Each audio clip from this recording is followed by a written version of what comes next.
Matthieu chapitre 13.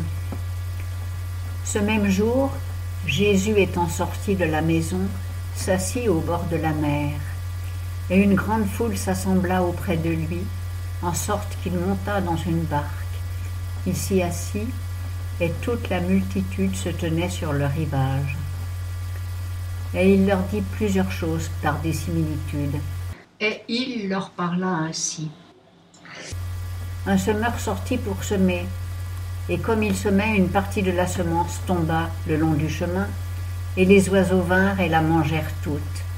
Une autre partie tomba sur les endroits pierreux, où elle n'avait que peu de terre, et elle leva aussitôt, parce qu'elle n'entrait pas profondément dans la terre.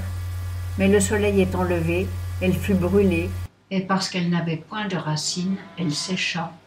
Une autre partie tomba parmi les épines, et les épines crurent et l'étouffèrent. Et une autre partie tomba dans la bonne terre et rapporta du fruit. Un grain en rapporta 100, un autre 60 et un autre 30. Que celui qui a des oreilles pour entendre, entende. Alors les disciples s'étant approchés, lui dirent : Pourquoi leur parles-tu en parabole ? Il répondit et leur dit : Parce qu'il vous est donné de connaître les mystères du royaume des cieux, mais cela ne leur est point donné. Car on donnera à celui qui a, et il aura encore davantage. Mais pour celui qui n'a pas, on lui ôtera même ce qu'il a. C'est à cause de cela que je leur parle en similitude, parce qu'en voyant ils ne voient point, et qu'en entendant ils n'entendent et ne comprennent point. Ainsi s'accomplit en eux la prophétie d'Ésaïe qui dit : Vous entendrez de vos oreilles et vous ne comprendrez point. En voyant vous verrez et vous ne discernerez point. Car le cœur de ce peuple est appesanti. Ils entendent dur de leurs oreilles, ils ont fermé les yeux, de peur qu'ils ne voient de leurs yeux et qu'ils n'entendent de leurs oreilles, et qu'ils ne comprennent du cœur et qu'ils ne se convertissent, et que je ne les guérisse. Mais vous êtes heureux d'avoir des yeux qui voient et des oreilles qui entendent, car je vous dis en vérité que plusieurs prophètes et justes ont désiré de voir ce que vous voyez et ne l'ont pas vu, et d'entendre ce que vous entendez et ne l'ont pas entendu. Vous donc entendez la parabole du semeur.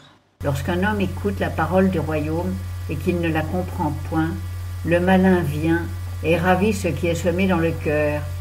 C'est celui qui a reçu la semence le long du chemin. Et celui qui a reçu la semence dans les endroits pierreux, c'est celui qui entend la parole, qui la reçoit aussitôt avec joie, mais il n'a point de racine en lui-même, il ne dure qu'un moment. Et lorsque l'affliction ou la persécution survient à cause de la parole, il se scandalise aussi. Et celui qui a reçu la semence parmi les épines, c'est celui qui entend la parole. Mais les soucis de ce monde et la séduction des richesses étouffent la parole, et elle devient infructueuse. Mais celui qui a reçu la semence dans une bonne terre, c'est celui qui entend la parole et qui la comprend, et qui porte du fruit, en sorte qu'un grain en produit 100, un autre 60 et un autre 30. Jésus leur proposa une autre parabole en disant : Le royaume des cieux est semblable à un homme qui avait semé une bonne semence dans son champ. Mais pendant que les hommes dormaient, son ennemi vint, qui sema de l'ivraie parmi le blé, et s'en alla. Et après que la semence eut poussé, et qu'elle eut produit du fruit, l'ivraie parut aussi. Alors les serviteurs du père de famille lui vinrent dire : Seigneur, n'as-tu pas semé une bonne semence dans ton champ ? D'où vient donc qu'il y ait de l'ivraie ? Et il leur dit : C'est un ennemi qui a fait cela. Et les serviteurs lui répondirent : Veux-tu donc que nous allions l'accueillir ? Et il dit : Non, de peur qu'en cueillant l'ivraie, vous n'arrachiez le froment en même temps. Laissez-les croître tous deux ensemble jusqu'à la moisson.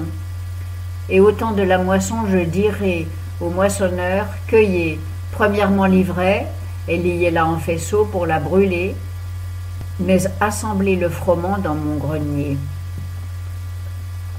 Il leur proposa une autre parabole en disant : Le royaume des cieux est semblable à un grain de moutarde que quelqu'un prend et sème dans son champ.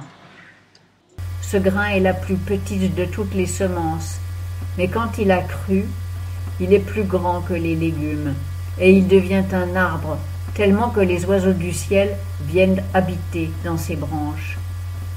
Il leur dit une autre parabole.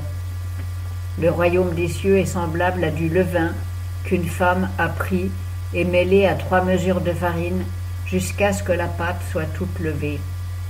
Jésus dit toutes ces choses au peuple en similitude, et il ne leur parlait point sans similitude, de sorte que ce qui avait été dit par le prophète en ces termes fut accompli.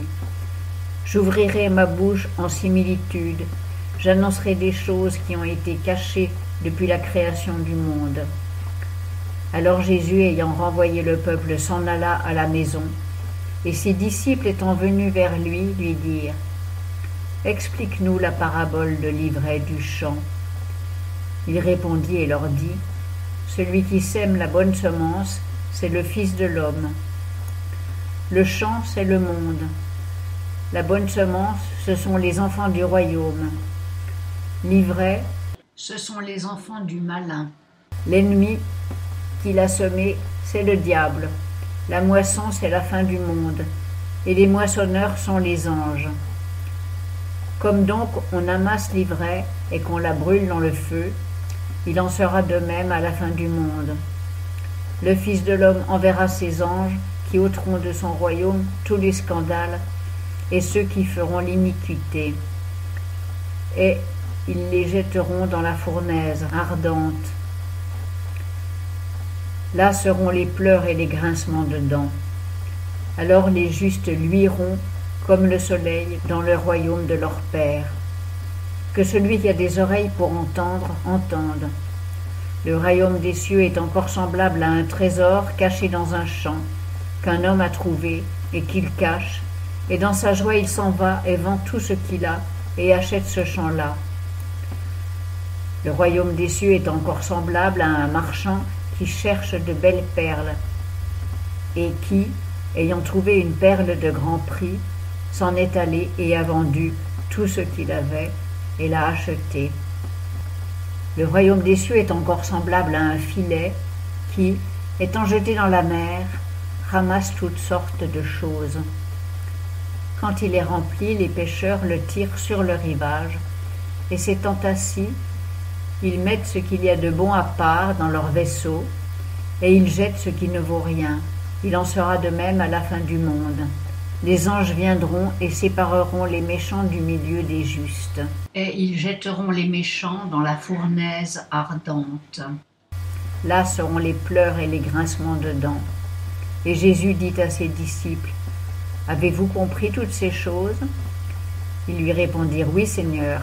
Et il leur dit : C'est pour cela que tout docteur qui est instruit dans le royaume des cieux est semblable à un père de famille qui tire de son trésor des choses nouvelles et des choses vieilles. Et il arriva que, quand Jésus eut achevé ses similitudes, il partit de là. Et, étant venu en sa patrie, il les enseignait dans leur synagogue, de sorte qu'ils étaient étonnés et qu'ils disaient : D'où viennent à cet homme cette sagesse et ces miracles ? N'est-ce pas le fils du charpentier ? Sa mère ne s'appelle-t-elle pas Marie ? Et ses frères Jacques, José, Simon et Jude ? Et ses sœurs ne sont-elles pas toutes parmi nous ? D'où lui viennent donc toutes ces choses ? De sorte qu'ils se scandalisaient de lui. Mais Jésus leur dit : Un prophète n'est méprisé que dans son pays et dans sa maison. Et il ne fit là que peu de miracles à cause de leur incrédulité.